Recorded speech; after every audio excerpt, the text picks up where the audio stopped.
संतोषी माता व्रत की पौराणिक कथा के अनुसार एक बार एक बुढ़िया थी। उसके 7 पुत्र थे। 6 कमाने वाले थे और एक निकम्मा था। बुढ़िया माँ 6 पुत्रों की रसोई बनाती, भोजन कराती और उसके पीछे से जो कुछ भी बच जाता वो 7वें को दे देती। 7वां बेटा बहुत भोला भाला था, मन में कुछ भी विचार नहीं करता था। एक दिन अपनी पत्नी से बोला, देखो मेरी माता का मुझ पर कितना प्यार है। तो बहू बोली, क्यों नहीं, सबका जूठा बचा हुआ तुमको जो खिलाती है। तो बेटा बोला, भला ऐसा भी कहीं हो सकता है? मैं जब तक अपनी आंखों से न देखूं मान ही नहीं सकता। बहू ने हंसकर कहा, तुम देख लोगे तब तो मानोगे। और कुछ दिनों के बाद कोई बड़ा त्योहार आया। घर में 7 प्रकार के भोजन और चूरमा के लड्डू बने। वह जांचने को सिरदर्द का बहाना बनाकर पतला कपड़ा सिर पर ओढ़कर रसोई घर में ही सो गया और कपड़े में से सब देखता रहा। 6 भाई भोजन करने के लिए आए। उसने देखा कि माँ ने उनके लिए सुंदर सुंदर आसन बिछाए हैं, 7 तरह की रसोई परोसी है। वह सारे पुत्रों को आग्रह करके जिमाने लगी। 7वां बेटा यह सब देखता रहा। 6 भाई भोजन करके उठे तब माता ने उनकी जूठी थालियों में से लड्डुओं के टुकड़ों को उठाया और एक लड्डू बनाया। जूठन साफ करके बुढ़िया ने अपने बेटे को पुकारा, उठो बेटा, 6 भाई भोजन करके चले गए, अब तू ही बाकी है, उठना, कब तक खाएगा।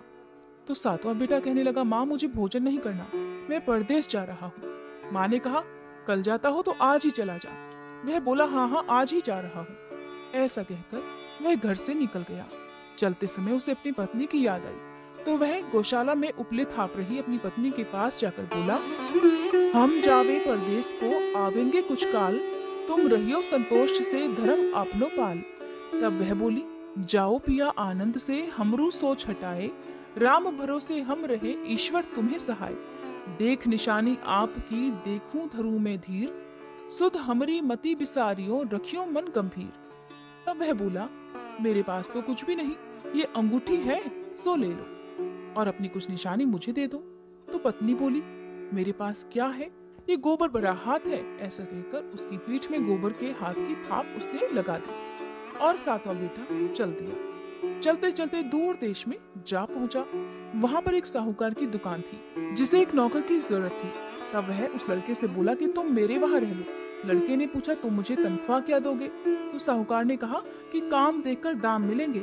इस प्रकार साहूकार की नौकरी उस लड़के को मिल गई। अब वह सवेरे 7 बजे से रात तक नौकरी करने लगा। कुछ ही दिनों में दुकान का सारा लेन देन, हिसाब किताब, ग्राहकों को माल बेचना, साहूकार की दुकान का सारा काम वह करने लगा।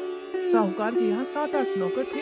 अब वे सब चक्कर खाने लगे कि ये तो बहुत होशियार हो गया है। सेठ ने भी उसका काम देखा तो 3 महीने में उसे अपनी दुकान के आधे मुनाफे का साझीदार बना लिया। वह 12 वर्ष में ही नामी सेठ बन गया। साहूकार मालिक सारा कारोबार उस पर छोड़कर एक बार बाहर चला गया। अब उसके पीछे उसकी पत्नी पर जो बीती उसे सुनो। सास ससुर उसे बहुत दुख देने लगे। सारी गृहस्थी का काम करके उसे लकड़ी बीनने के लिए जंगल में भेज देते। इसी बीच घर में रोटियों के आटे से जो भूसी निकलती उसकी रोटी बनाकर उसके लिए रख दी जाती। फूटे नारियल के खोपरे में पानी भर दिया जाता। इस तरह उसके दिन बीत रहे थे। एक दिन छोटी बहू लकड़ी लेने जा रही थी कि रास्ते में बहुत सी महिलाएं संतोषी माता का व्रत करती दिखाई दी। वह वहां खड़ी होकर कथा सुनकर बोली कि बहन, तुम यह किस देवता का व्रत कर रही हो और इसे करने से क्या फल मिलता है? इस व्रत के करने की क्या विधि है? अगर तुम अपने व्रत का विधान मुझे समझाकर कहोगी तो मैं तुम्हारा बड़ा एहसान मानूंगी।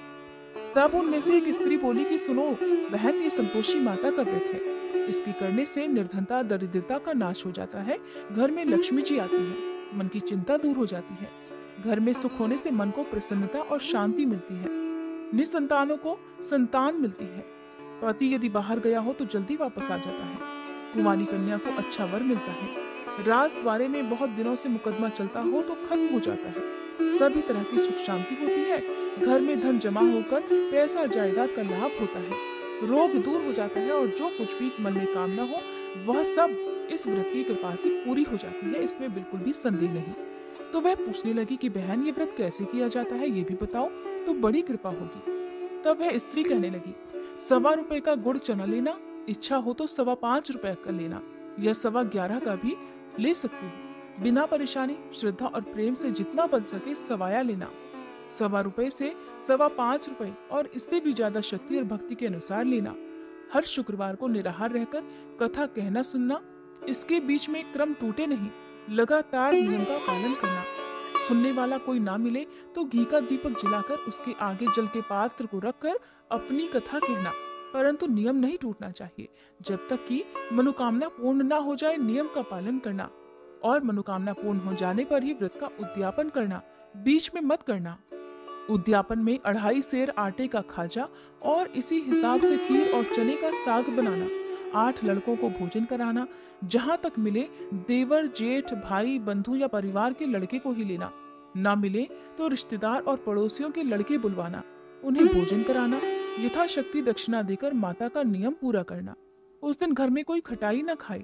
यह सुनकर छोटी बहू वापस घर को चल दी। रास्ते में लकड़ी के बोझ को बेच दिया और उन पैसों से गुड़ और चना लेकर संतोषी माता के व्रत की तैयारी करके आगे चली। सामने मंदिर देखकर पूछने लगी, ये मंदिर किसका है?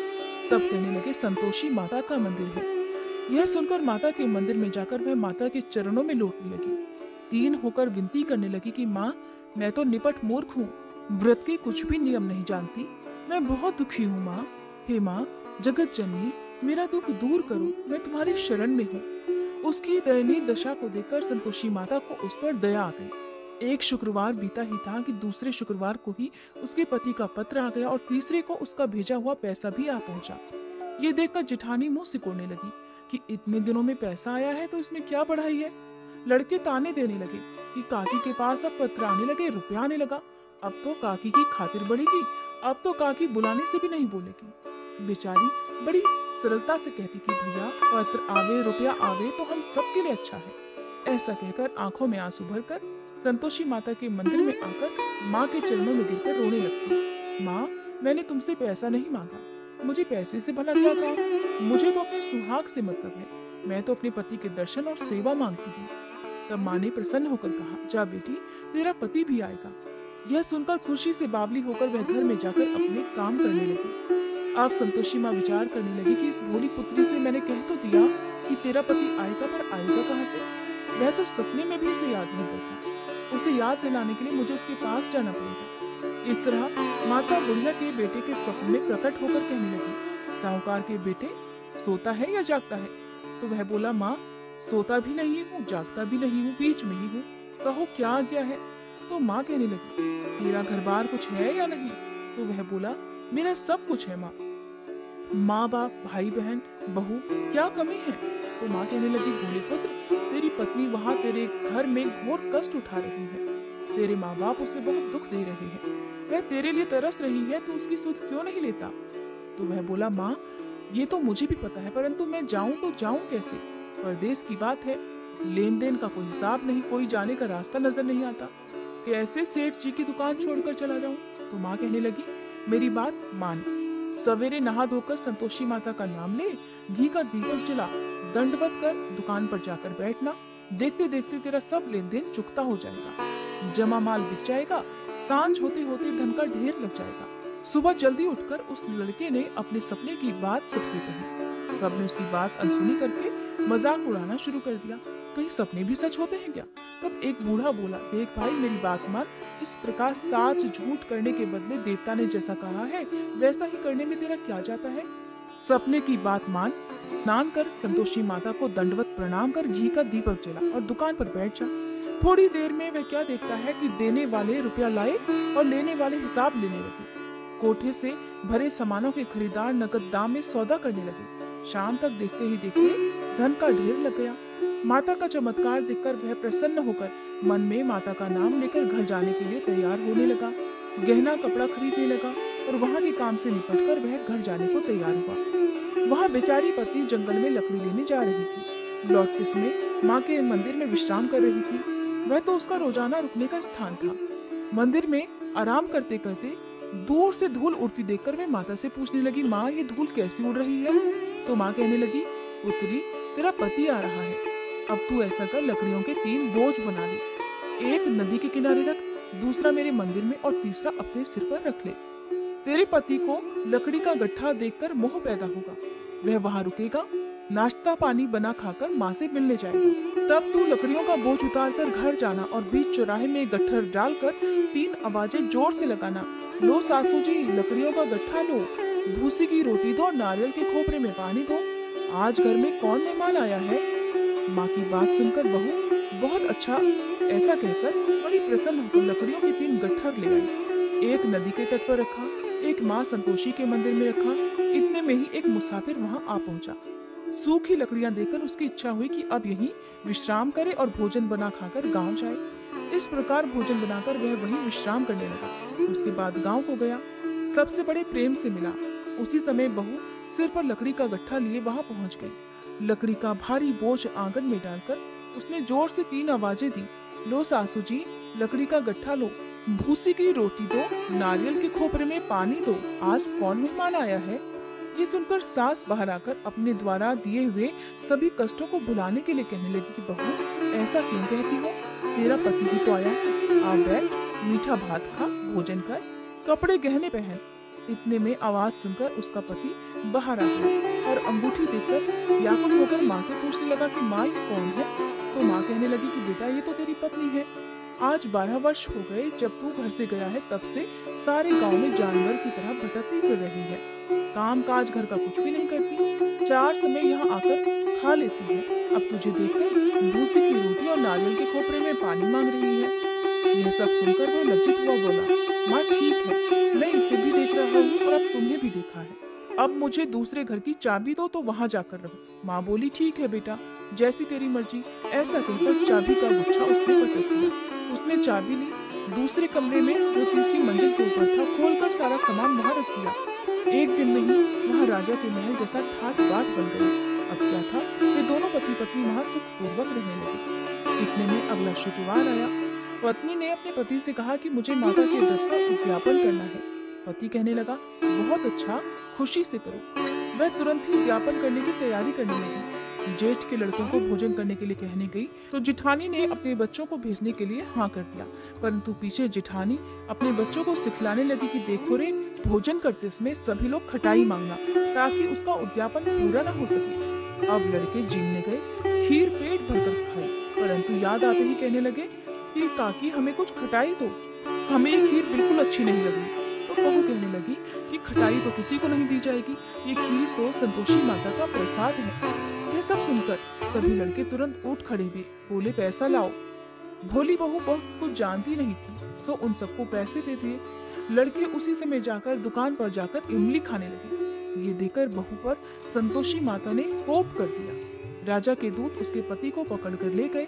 जेठ जिठानी मनमाने खोटे वचन कहने लगे, लूट लूट कर धन इकट्ठा करके लाया था, सो राजा के दूत पकड़ कर ले गए। अब सब मालूम पड़ जाएगा जब जेल की हवा खाएगा।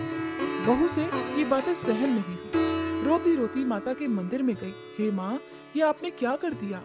हंसाकर अब क्यों रुलाने लगी? तो माँ बोली, पुत्री, तूने उद्यापन करके मेरा व्रत भंग किया है, इतनी जल्दी सब बातें भुला दी। तो वह कहने लगी, माँ भूली तो नहीं हूँ, ना कुछ अपराध किया है, मुझे तो लड़कों ने भूल में डाल दिया, मैंने भूल से उन्हें पैसे दे दिए, मुझे क्षमा कर दो माँ। माँ बोली, ऐसी भी कहीं भूल होती है भला? तो वह बार बार बोली, माँ मुझे क्षमा कर दो, मैं फिर तुम्हारा उद्यापन करूंगी। माँ बोली, अब भूल मत करना। तो वह बोली, माँ अब भूल नहीं होगी, आप बताओ अब वह कैसे वापस आएंगे? माँ बोली, जा पुत्री, तेरा पति तुझे रास्ते में ही आता मिलेगा। वह घर को चली। रास्ते में सचमुच उसका पति वापस आता मिल गया। उसने पूछा, तुम कहाँ गए थे? तो वो कहने लगा, इतना धन कमाया है, उसका कर राजा ने मांगा था, वही भरने गया था। तो वह बड़ी खुश होकर बोली, भला हुआ, अब घर चलो। कुछ दिनों के बाद फिर शुक्रवार आया तो वह बोली, मुझे माता के व्रत का उद्यापन करना है। पति ने कहा, ठीक है करो। वह फिर से जेठ के लड़कों को भोजन करने के लिए कहने गई। जिठानी ने तो 1-2 बातें सुनाई और लड़कों को फिर से सिखला दिया कि तुम पहले की तरह ही खटाई मांगना। लड़के कहने लगे, हमें खीर खाना नहीं अच्छा लगता, जी बिगड़ता है, काकी कुछ खटाई खाने को देना। तो वह बोली, खटाई खाने को तो नहीं मिलेगी, आना हो तो आओ। वह ब्राह्मणों के लड़के को लाकर भोजन कराने लगी। यथाशक्ति दक्षिणा की जगह एक एक फल उन्हें दे दिया, जिससे संतोषी माता प्रसन्न हो गई।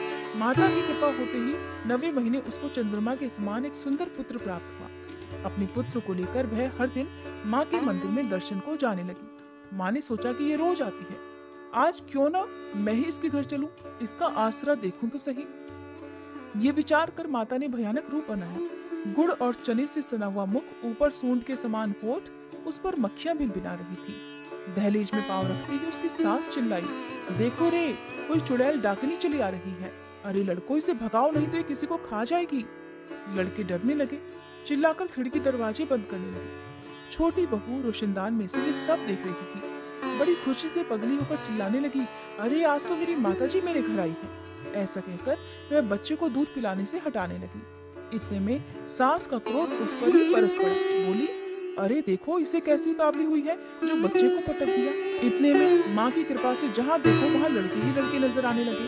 तो वह बहू बोली, माँ जी, मैं जिनका व्रत रखती हूँ ये बोली संतोषी माता है। ऐसा कहकर उसने झट से सारे खिड़की दरवाजे खोल दिए। तब सबने माँ के चरण पकड़ लिए और विनती करके कहने लगे, हे माता, हम तो मूर्ख हैं, हम अज्ञानी हैं, हम पापी हैं, तुम्हारी व्रत की विधि हम नहीं जानते। तुम्हारा व्रत भंग करके हमने बहुत बड़ा अपराध किया है। हे माते, अब आप हमारा अपराध क्षमा कर दो। इस प्रकार संतोषी माता प्रसन्न हो गई और माता ने जैसा बहू को फल दिया, हे माता, वैसा ही सबको देना। जो इस कथा को पढ़े और सुने उसके सभी मनोरथ पूर्ण करें। प्रेम से बोलिए संतोषी माता की जय।